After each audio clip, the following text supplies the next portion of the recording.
آج بھی اسی موضوع کی کڑی کو لے کر آگے چلنے کی کوشش کرتے ہیں۔ اللہ ہم سب کو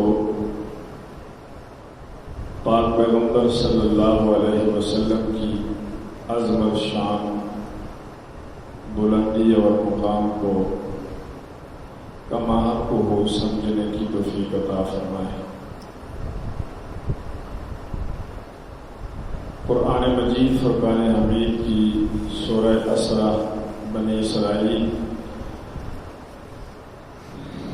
کی 2 آیتیں تلاوت کی ہیں اور سورہ آل عمران کی 1 آیت تلاوت کی ہے۔ آج دیکھتے ہیں کہ پاک پیغمبر صلی اللہ علیہ وسلم کے لیے خالق کائنات قرآن کی ان آیات کے اندر کیا نقشہ کھینچ رہے ہیں، اور جب پاک پیغمبر صلی اللہ علیہ وسلم اپنا 40 سالہ عمر کا حصہ گزارنے کے بعد جب نبوت آپ صلی اللہ علیہ وسلم کو ملتی ہے، ختم نبوت کا تاج آپ کے سر پہ ڈالا جاتا ہے، تو پاک پیغمبر صلی اللہ علیہ وسلم سے عداوت رکھنے والے اور پاک پیغمبر صلی اللہ علیہ وسلم کو نہ ماننے والے وہ لوگ کیا چاہتے تھے؟ پاک پیغمبر صلی اللہ علیہ وسلم کو اس دور کے اندر جن لوگوں نے اللہ کا رسول تسلیم نہ کیا، اس کی وجہ کیا تھی؟ وہ لوگ کیا چاہتے تھے؟ اب قرآن مجید فرقان حمید کی آیت تلاوت کی، جس میں اللہ فرماتے ہیں وَمَا مَنَعَ النَّاسَ أَن يُؤْمِنُوا إِذْ جَاءَهُمُ الْهُدَىٰ۔ اللہ فرماتے ہیں کہ لوگوں کو، یعنی جب پاک پیغمبر صلی اللہ علیہ وسلم دعوت دے رہے تھے، اس وقت کے لوگوں کو کس چیز نے ہدایت سے روکا، ایمان لانے سے روکا؟ حالانکہ ہدایت تو آ چکی تھی، یعنی پاک پیغمبر صلی اللہ علیہ وسلم آخری رسول بن کر، خاتم النبیین بن کر اور ہدایت لے کر آ چکے تھے۔ اب ان لوگوں کو کس چیز نے روکا کہ وہ پاک پیغمبر صلی اللہ علیہ وسلم پر ایمان نہ لائے؟ کیونکہ پاک پیغمبر صلی اللہ علیہ وسلم نے جب نبوت کا اعلان کیا،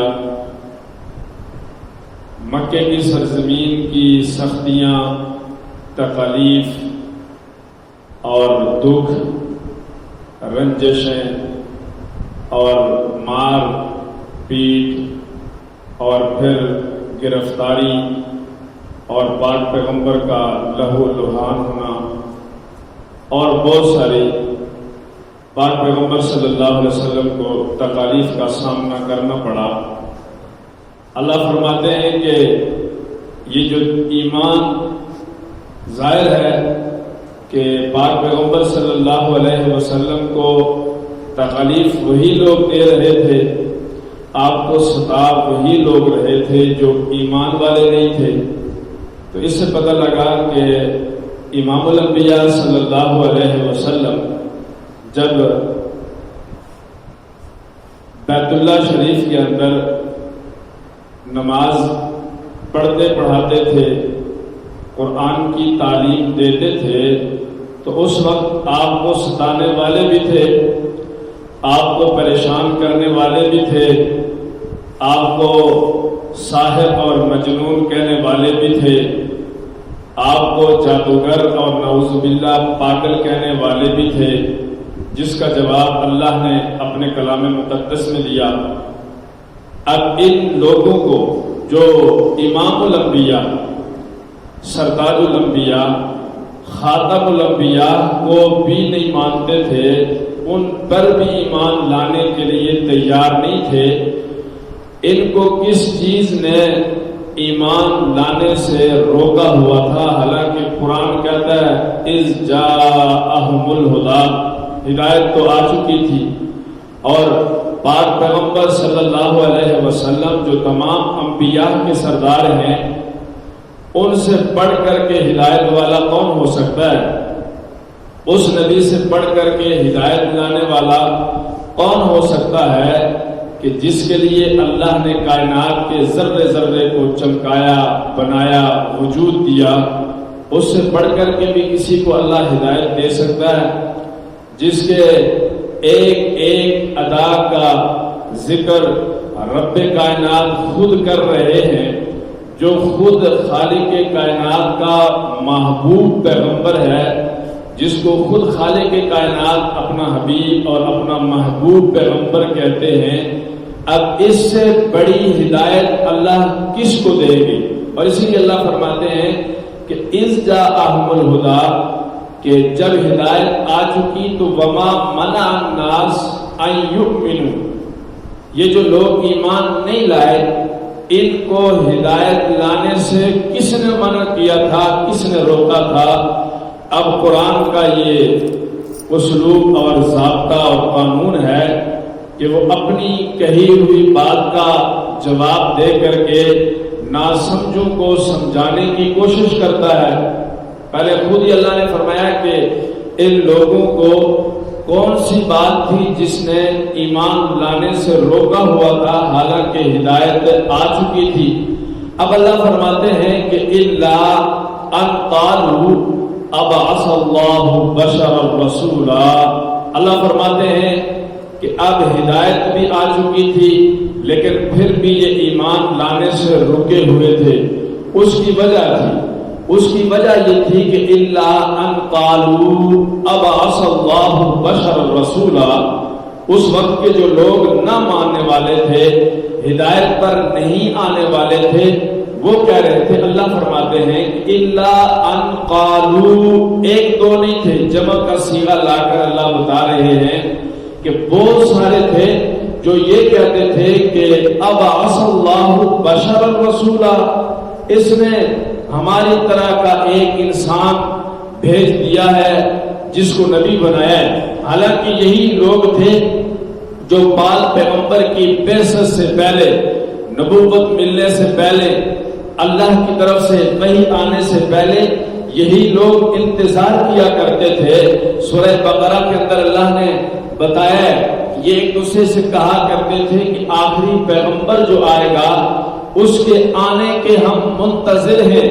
اور جو سابقہ امتوں کے، سابقہ نبوتوں کے جو لوگ مخالف تھے، سابقہ شریعتوں کے جو لوگ مخالف تھے، ان کو مخاطب کہہ کر یہی لوگ کہتے تھے کہ آنے دو آخری نبی کو، آخری کتاب کو، آنے والے رسول کو، پیغمبر کو، پھر ہم اس رسول اور اس شریعت کو اپنے اندر لا کر کے ہم تمہارے ساتھ قتل و قتال کریں گے، جہاد کریں گے، اور اس پیغمبر کی نبوت کا سکہ ڈنکا بجائیں گے۔ اب انہوں نے شاید سوچا تھا کہ جو آخری نبی آئے گا وہ کسی اور مخلوق سے ہوگا، لیکن جب انہوں نے آخری نبی امام الانبیاء صلی اللہ علیہ وسلم کو اپنی طرح کا انسان دیکھا، یعنی کہ اپنی طرح کا انسان ایسے کہ جس طرح یہ کھاتے تھے وہ بھی کھاتے تھے، جس طرح یہ لوگ پیتے تھے، پانی کی ضرورت پڑتی تھی، ان کو پیاس ستاتی تھی، اس طرح امام الانبیاء صلی اللہ علیہ وسلم کو یہ چیزیں لاحق تھی، اور نیند آتی تھی، اونگ آتی تھی، تھک جاتے تھے، اور اسی طرح آپ کے رشتہ دار اور عزیز و اقارب تھے۔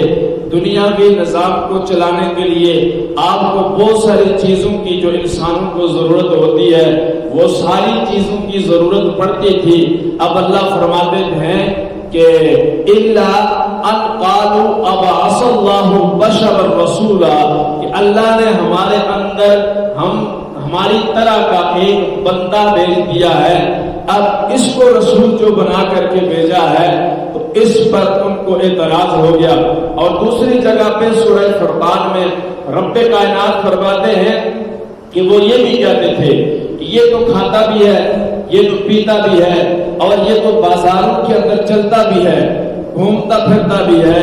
ایسے ہی جیسے مسجد کے مولوی کے اوپر بہت سارے حضرات جو ہوتے ہیں ان کو اعتراض ہوتا ہے کہ جناب ان کا کھانا، ان کا پینا، ان کی نیندیں، اور کبھی کبھی یہ فجر کی آذان کے لیے اٹھتے نہیں، گیٹ نہیں کھولتے، لیٹ ہو جاتے ہیں. مولوی کے ساتھ ایسی چیزیں، اسی طرح کے اعتراضات ان مشرکین مکہ اور رسول پاک صلی اللہ علیہ وسلم کے دور کے اندر جو لوگ تھے وہ کہتے تھے یہ نبی کیسا، یہ امام الانبیاء کیسا، یہ اللہ کی طرف سے کس کے پاس وحی آ رہی ہے جس کا سارا کچھ ہماری طرح کا ہے. یعنی وہ چاہتے تھے کہ رسول ایسا ہو جسے نیند کی ضرورت نہ پڑے، رسول ایسا ہو جس کو کپڑے پہنانے کی ضرورت نہ پڑے، رسول ایسا ہو، آخری نبی ایسا ہو جو کھائے پیے نہ، آخری رسول ایسا ہو کہ جو بازاروں کے اندر، راستوں کے اندر چلتا پھرتا نظر نہ آئے. اور پھر وہ ایک بات سورہ فرقان کے اندر رب کائنات یہ بھی فرما رہے ہیں کہ رسول ایسا ہو کہ ایک تو بازاروں کے اندر گھومنے پھرنے والا نہ ہو، لیکن اگر ہو بھی تو جبریل امین پہلے آئے اور اس کے آنے سے پہلے ہٹو بچو کی صدائیں ہوں. جیسے آج کل وزیر وزراء اور ہمارے ملک کے بڑے بڑے حضرات جو ہیں، ہمارے ٹیکسوں پہ پلنے والے، ہمارے غریب عوام کا خون چوسنے والے، ان کے آگے ہٹو بچو کی صدائیں ہوتی ہیں. اور اگر کوئی مریض راستے میں جا رہا ہو انہیں کوئی پرواہ نہیں ہوتی، اگر کوئی مر رہا ہو وہ مر جائے، اگر کوئی گاڑی کے نیچے بھی آ جائے وہ غریب کا بچہ جلدی میں ہو تو اس کی لاش اٹھانے کو تیار نہیں ہوتے. اگر کوئی سابقہ دنوں میں دیکھا گیا کہ پنجاب کی کسی علاقے میں ایک بزرگ جا رہے ہیں، وہ بھی کوئی جلدی سے بیچارہ غریب سا سائیکل پہ جا رہا تھا، پولیس والوں نے، پنجاب پولیس نے پکڑ کر کے اس کو چھتروڑ کی ہے، اس کو مارا ہے، اس کو گھسیٹا ہے روڈ کے اوپر. تو وہ مشرکین مکہ بھی اسی قسم کے آج کل کے دور کے لوگوں کا جو ذہن ہے، مولوی کھائے پیے نہ، مولوی پھرے گھومے چلے نہ، اور مولوی سوئے نہ، یہ لیٹے نہ، اس کو گھر کی ضرورت نہ ہو بلکہ یہ فضا میں معلق رہے اور اس کو کسی چیز کی ضرورت نہ پڑے. یہ مشرکین مکہ جو تھے اور بعد پیغمبر صلی اللہ علیہ وسلم کے دور کے لوگ جو تھے جو ایمان قبول نہیں کرتے تھے، ان کو یہ تکلیف تھی کہ یہ رسول کیسا، کہ یہ سب کچھ ہماری طرح کا، یہ اس کی ساری ضرورتیں ہماری طرح کی ہیں، اس کا ایسے نہیں ہونا چاہیے. اللہ فرماتے ہیں صرف اس وجہ سے یہ ایمان لانے سے رک گئے کہ رسول ہماری طرح کا نہ ہو، ہمارے طرح کا، ہمارے جیسا نہ ہو. یعنی اس کے ہاتھ نہ ہو، اس کے پاؤں نہ ہو، اس کی آنکھیں نہ ہو، اس کی زبان بھی نہ ہو، سلا ہوا ہو، مولوی رپورٹ صاحب ہو، علامہ رپورٹ صاحب ہو. جب وقت نماز کا ہو جائے تو مولانا رپورٹ صاحب، مقتدی صاحب کوئی بھی اٹھیں اور بٹن دبائیں، علامہ رپورٹ صاحب مصلی پہ کھڑے ہو جائیں اور اللہ اکبر کہہ کر کے نماز کی نیت کر رہے ہیں، قرات بھی شروع کر دیں، اور پھر مختصر سی نماز ہو، رپورٹ صاحب مدرسے سے مصلی سے اتر جائیں اور سلام پھیر کر کے نماز مکمل ہو گئی، پھر اس کو فولڈ کر کے الماری میں پیک کر دو.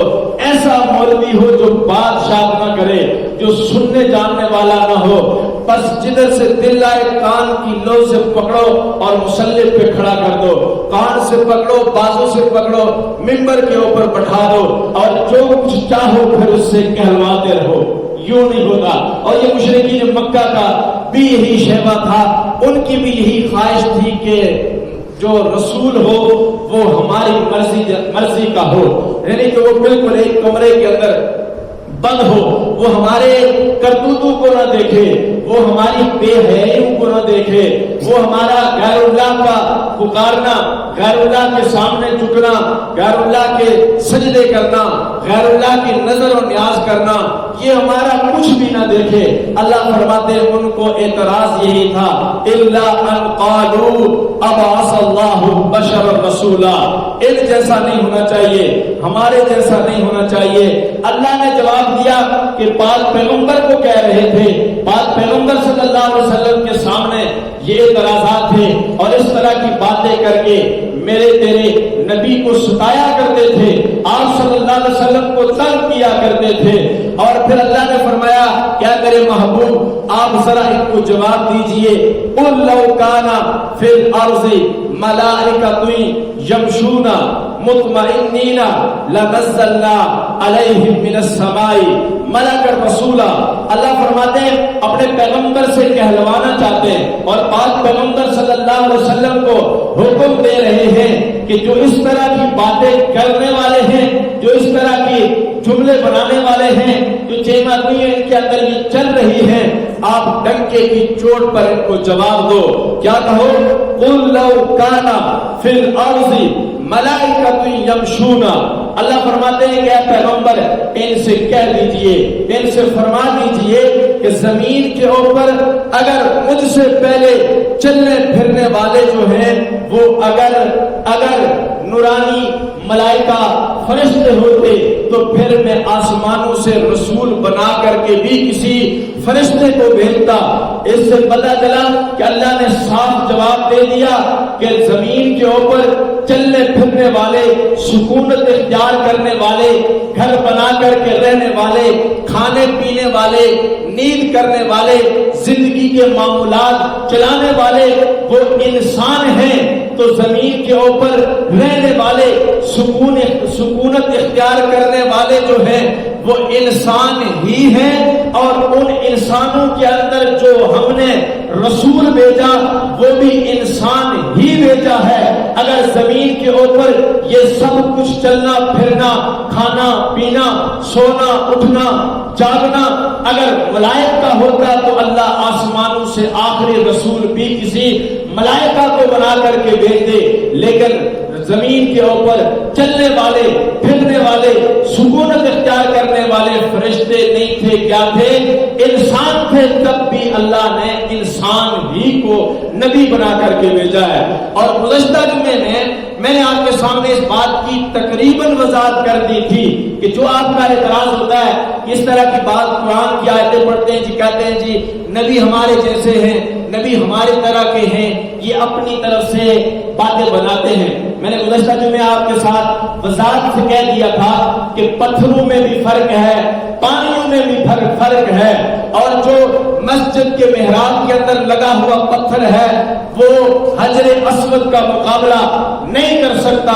دنیا کے پتھر مل جائیں وہ حجر اسود کا مقابلہ نہیں کر سکتے۔ دنیا کے پانی مل جائیں، اچھوں سے اچھے پانی مل جائیں، اور وہ سب مل کر کے بھی جو زمزم ہے اس کے ایک گھونٹ اور قطرے کا مقابلہ نہیں کر سکتے۔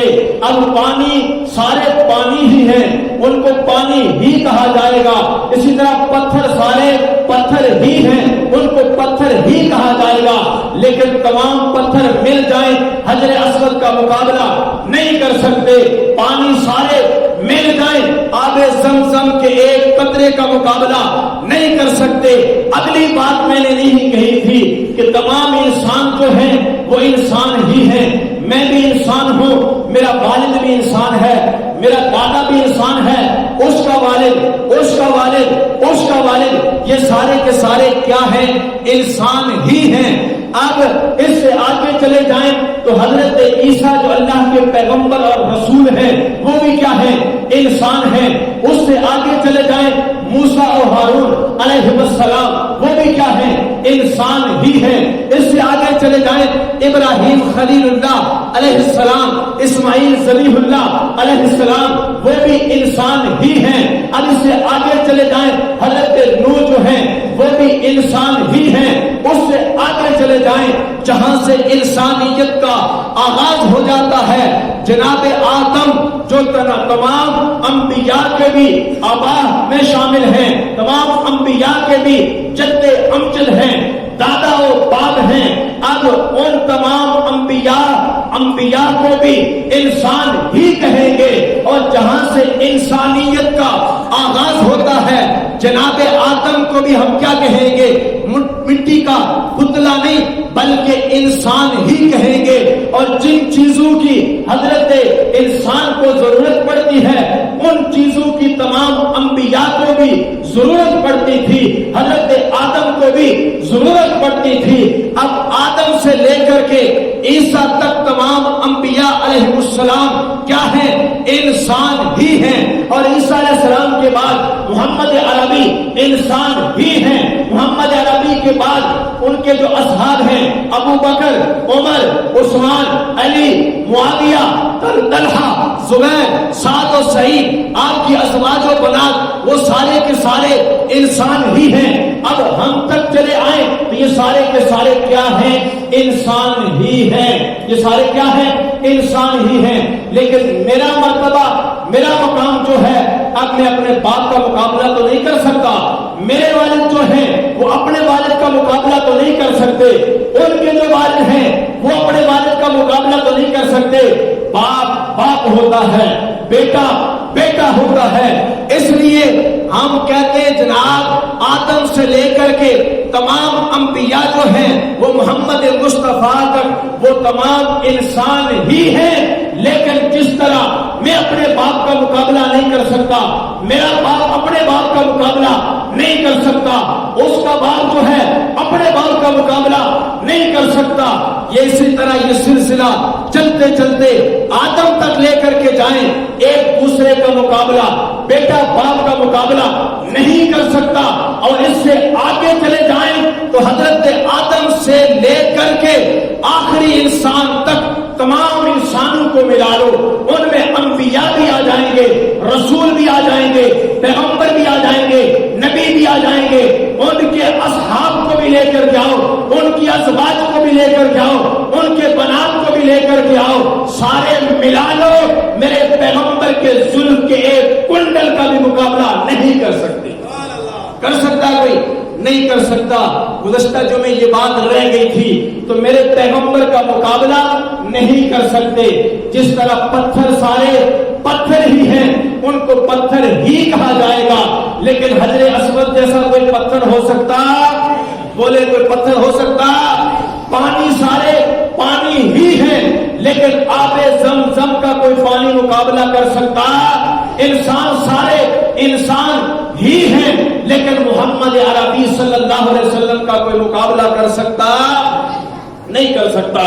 اب نبی پاک صلی اللہ علیہ وسلم قرآن کی تیسری آیت جو میں نے تلاوت کی ہے, جو اللہ رب العالمین اس آیت کے اندر خود اپنے پیغمبر کو بھیج کر فرماتے ہیں لقد من اللہ علی المؤمنین اذ بعث فیہم رسولا من انفسہم یتلو علیہم آیاتہ ویزکیہم ویعلمہم الکتاب والحکمہ وإن کانوا من قبل لفی ضلال مبین. رب کائنات اس آیت کے اندر فرماتے ہیں کہ لقد من اللہ علی المؤمنین, میں نے مومنوں کے اوپر کیا کیا ہے؟ احسان کیا ہے. کیا کیا ہے؟ احسان کیا ہے. اللہ کیا احسان کیا ہے؟ فرماتے ہیں اس بعث فیہم رسولا من انفسہم یتلو علیہم, میں نے ان کی جنسوں میں سے رسولا من انفسہم, ان کے نفسوں میں سے ایک رسول بھیجا. ایک رسول بھیجا. کون سے رسول؟ یعنی محمد عربی سب کہتے ہیں صلی اللہ علیہ وسلم کو رسول بنا کر کے بھیجا. رسولا من انفسہم, کس سے بھیجا ہے؟ تمہارے نفسوں میں سے بھیجا ہے, تمہاری جنسوں میں سے بھیجا ہے. رسولا من انفسہم. اللہ کیوں بھیجا ہے؟ رب کائنات فرماتے ہیں اس لیے بھیجا ہے یتلو علیہم آیاتہ, اس لیے بھیجا ہے کہ جو اس پہ وحی کروں گا, یعنی محمد عربی صلی اللہ علیہ وسلم پہ کون سی کتاب نازل ہوئی؟ قرآن مجید فرقان حمید نازل ہوا 30 سپاروں والا.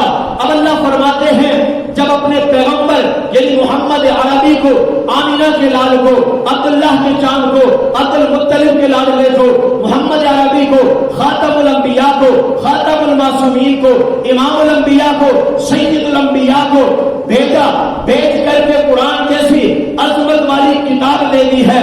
اب یہ کتاب جب دی ہے اللہ فرماتے ہیں رسول بھیجا.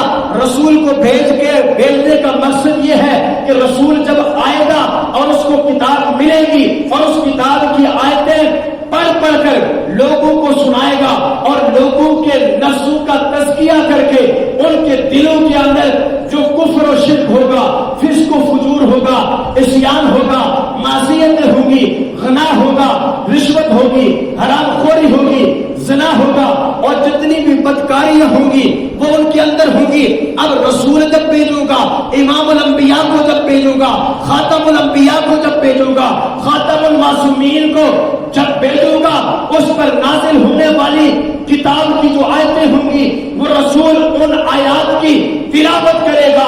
آیات کی تلاوت کر کے لوگوں کو کفر و شرک سے نکالے گا، فسق و فجور سے نکالے گا اور ان کے نفس کا تزکیہ کر کے ان کو پاکیزہ کرے گا. پھر اگر یوں کہوں تو غلط نہ ہوگا، میرے رسول پہ، میرے پیغمبر پہ، میرے تیرے نبی پہ اللہ نے الف لام میم ذالک الکتاب لا ریب فیہ ھدی للمتقین والی کتاب بھیجی. بھیج کر کے اعلان فرمایا انا نحن نزلنا الذکر وانا لہ لحافظون. پہلی آیت میں فرمایا لوگوں ایک زمانہ آئے گا، آگے مستقبل میں ایک قوم آئے گی، وہ میرے قرآن کو غلط کہے گی، شرابیوں کی لکھی ہوئی کتاب کہے گی. لوگوں میں اللہ تمہیں سورہ بقرہ کی پہلی آیت میں اس قرآن کی تصدیق کر کے بتا دیتا ہوں کہ الف لام میم ذالک الکتاب لا ریب فیہ ھدی للمتقین. لوگوں محمد عربی پہ جو کتاب نازل کر رہا ہوں، امام الانبیاء کو جو کتاب دے رہا ہوں، اس کتاب کے اندر نہ کوئی شک ہے اور نہ کوئی عیب ہے. کتاب بھی ایسی جس کی تعریف رب کائنات نے خود کر دی کہ یہ کتاب جو ہے یہ صرف ھدی للمتقین کے لیے ہوگی. اس کتاب کو مانیں گے وہی جن کے دل میں رب کائنات کا ڈر و خوف ہوگا، جو آخرت کو سامنے رکھنے والے ہوں گے، جو قبر کی اندھیریوں کو سامنے رکھنے والے ہوں گے، وہی اس کتاب کو لا ریب بھی مانیں گے، بے عیب بھی مانیں گے. اور دوسری جگہ پہ رب نے اور بھی گارنٹی دے دی کہ لوگوں اپنے محبوب کو، اپنے حبیب کو، اپنے خاتم النبیین کو، سید الانبیاء کو، امام الانبیاء کو، کائنات کے نبی کو، تاجدار پیغمبر کو، تاجدار کائنات کو جو کتاب دے رہا ہوں اس کی گارنٹی خود دے رہا ہوں کہ اس کے زیر و زبر کے اندر بھی کوئی شک نہیں ہے. اس کے اندر شک کوئی، قرآن کے اندر کوئی شک، جو کوئی شک، اگر کوئی شک ہے تو اس کے نسب میں، اگر کوئی شک کر رہا ہوگا تو اس کے نسب میں شک ہو سکتا ہے، لیکن اللہ کی لا ریب اور بے عیب کتاب کے ایک زیر اور زبر کے اندر بھی شک نہیں ہے. کیوں نہیں ہے؟ کہ رب نے خود سرٹیفکیٹ جو دے دیا کہ یہ کتاب اس کی حفاظت میں خود کروں گا. اب جو کتاب قرآن مجید کو محافظ اور اس کا حفاظت کرنے والا، اس کا نگہبان رب کائنات کو نہیں مانے گا، تب وہ قرآن کو بدلی ہوئی کتاب کہے گا، تب وہ قرآن کو شرابیوں کی لکھی ہوئی کتاب کہے گا. جو رب کو عاجز مانتا ہے، رب کو اپنے فیصلے سے پھر جانے والا، رب کو اپنے فیصلے سے مکر جانے والا مانتا ہے، یہ عقیدہ رکھتا ہے، عقیدہ خدا کو مانتا ہے، وہی قرآن کو غلط کہہ سکتا ہے، بے عیب کہہ سکتا ہے. لیکن جو اللہ کو عاجز نہیں مانتا، عقیدہ خدا کو پاؤں کی ٹھوکر سے اڑانے والا ہے، جو ابو بکر کے عقیدے پہ چلنے والا، عمر کے عقیدے پہ چلنے والا، عثمان و علی و معاویہ، سعد و سعید کے، عائشہ و حفصہ و حدیجہ کے عقیدے پہ چلنے والا ہے وہ عقیدہ بدا کو جوتے کی نوک پہ اڑا چھوڑ سکتا ہے، لیکن قرآن کو غلط کہہ سکتا، قرآن کو غلط کہہ سکتا۔ اس لیے قرآن کے فیصلے اٹل ہیں، لاریل ہیں، بے عیب ہیں۔ اور آخری بات کہ اس وقت جنہوں نے پاک پیغمبر کی بات کو نہیں مانا، پاک پیغمبر پہ ایمان نہیں لائے، قرآن کہتا ہے وما منع الناس ان یؤمنوا اذ جاءهم الہدی۔ یہ قرآن سے ہدایت آنے کے بعد یہ ایمان سے رکنے کی وجہ کیا ہے؟ رب کائنات جواب دے رہے ہیں، رکنے کی وجہ یہ تھی کہ یہ نہیں چاہتے تھے کہ رسول ایسا ہو جو چلنے پھرنے والا ہو، رسول ایسا ہو جو دیکھنے والا ہو، رسول ایسا ہو جو کھانے پینے والا ہو، رسول ایسا ہو جو بیویوں والا ہو، رسول ایسا ہو جو بیٹوں والا ہو، رسول ایسا ہو جو بیٹیوں والا ہو، رسول ایسا ہو جو دستوں بازو والا ہو، رسول ایسا ہو جو شاگردوں والا ہو، رسول ایسا ہو جو مریدوں والا ہو، رسول ایسا ہو جو جنگیں لڑنے والا ہو، رسول ایسا ہو جو جنگ لڑے، جو بدر لڑے، احد لڑے، حنین لڑے، یرموک لڑے، تبوک لڑے، اور اپنے اصحاب کو بھی دین کی سربلندی کے لیے لڑنے کے لیے بھیجے۔ رسول ایسا ہو وہ نہیں چاہتے تھے کہ جو بازار میں چل چل کے لوگوں کو دین کی طرف بلائے، ان کو رسول رپورٹ چاہیے، جیسے آج کے لوگوں کو ملا رپورٹ ساتھ چاہیے، بٹن لگے تو مولوی بولنا شروع ہو جائے، ان کو بھی رسول ایسا چاہیے کہ جو بٹن دبائیں تو جو ہم چاہیں وہ بولے۔ ایسا ہو سکتا؟ ایسا ہو سکتا نہیں ہو سکتا۔ جو رسول چاہے گا، جو قرآن چاہے گا اور جو اللہ چاہے گا، جو حق والا عالم ہوگا اور جو حق کا اظہار کرنے والا اپنی قبر کی اندھیریوں کو سامنے رکھ کر کے بات کرنے والا ہوگا، وہ لوگوں کی خوشنودی کے لیے بات نہیں کرے گا، وہ رب کی خوشنودی کے لیے بات کرے گا، وہ اپنے رسول کی رضا کے لیے بات کرے گا، وہ قرآن کی بات کرے گا کہ کل میری قبر کی اندھیریاں روشنی میں بدل جائیں۔ ایسا ہونا چاہیے نہیں ہونا چاہیے؟ حق بات ہونی چاہیے۔ اس لیے ان لوگوں کا بھی رسول اللہ کو نہ ماننے کی وجہ یہی تھی کہ ان کو رسول ایسا نہیں چاہیے تھا جیسے ہم ہیں، یعنی ان کو رسول ان کی مرضی کے مطابق چاہیے تھا کہ جو ہم کہیں وہ رسول بولے۔ لیکن ایسا ہو سکتا؟ رسول کیا بولتا ہے؟ وما ينطق عن الهوى ان هو الا وحی یوحی۔ اللہ رب العالمین ہمیں رسول پاک صلی اللہ علیہ وسلم کی عظمت کو، مقام کو، شان کو اور آپ کی جو حقیقت ہے اس کو کما حق ہو اللہ سمجھنے کی توفیق عطا فرمائے۔